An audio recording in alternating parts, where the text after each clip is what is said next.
ജ്ഞാനവും വിജ്ഞാനവും തമ്മിലുള്ള വ്യത്യാസം എന്താണ്? സാമാന്യ സംസ്കൃത ഭാഷയിൽ ആദ്യം പറയാം. വേദാന്തത്തിൽ തീർത്തും വിഭിന്നമാണ്. അതുകൊണ്ട് ആദ്യം സാമാന്യ സംസ്കൃത ഭാഷയിൽ പറയാം. സാമാന്യ സംസ്കൃത ഭാഷയിൽ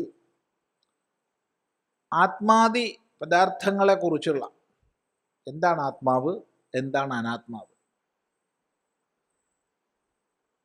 എന്താണ് ആത്മാവിൻ്റെ സ്വരൂപം, ഈ പ്രപഞ്ചത്തിലെ വസ്തുക്കൾ എന്തൊക്കെയാണ്, അതിൻ്റെ കാരണം എന്ത് തുടങ്ങിയ സകല വിഷയങ്ങളെക്കുറിച്ചുള്ള അറിവ് ജ്ഞാനമാണ്. ആത്മാ വിഷയത്തെ സംബന്ധിക്കുന്ന അറിവ്. വിവിധ വിഷയങ്ങളെ സംബന്ധിക്കുന്ന വിശേഷജ്ഞാനം അതാണ് വിജ്ഞാനം. വിവിധ വിഷയങ്ങളെ സംബന്ധിക്കുന്ന വിശേഷജ്ഞാനമാണ് വിജ്ഞാനം.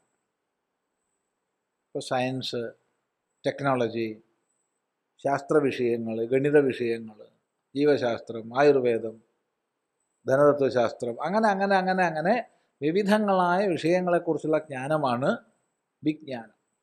ഇതാണ് സാമാന്യ സംസ്കൃത ഭാഷയിൽ. വേദാന്തത്തിൽ തീർത്തും ഭിന്നമാണിത്. വേദാന്ത ശാസ്ത്രത്തിൽ ഗുരുവിൽ നിന്നും ശാസ്ത്രത്തിൽ നിന്നുമെല്ലാം ബുദ്ധിതലത്തിൽ മനസ്സിലാക്കിയിട്ടുള്ള അറിവ് ജ്ഞാനമാണ്.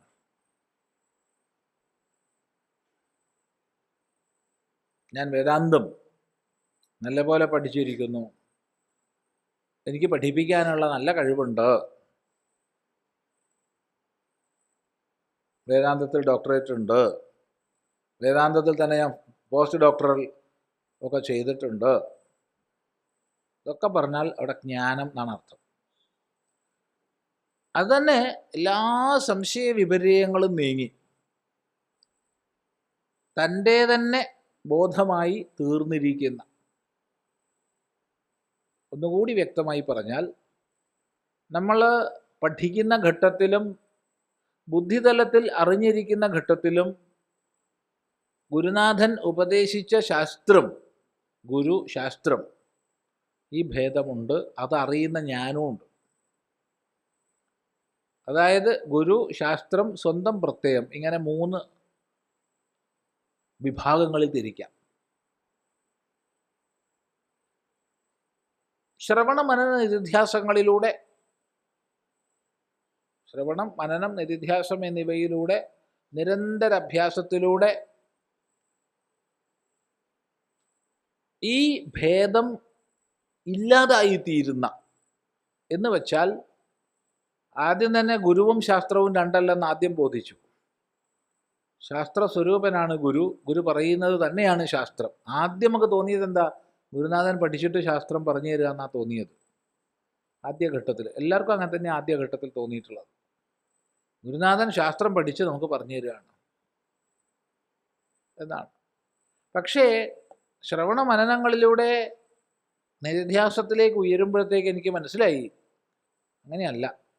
ഗുരു ശാസ്ത്ര സ്വരൂപനാണ്, ഗുരുവാക്യം ശാസ്ത്രമാണ്. അങ്ങനെയാണെങ്കിലും എൻ്റെ പ്രത്യയം ഭിന്നമായി നിൽക്കുന്നുണ്ട്, എൻ്റെ വൃത്തി ഭിന്നമായി നിൽക്കുന്നുണ്ട്.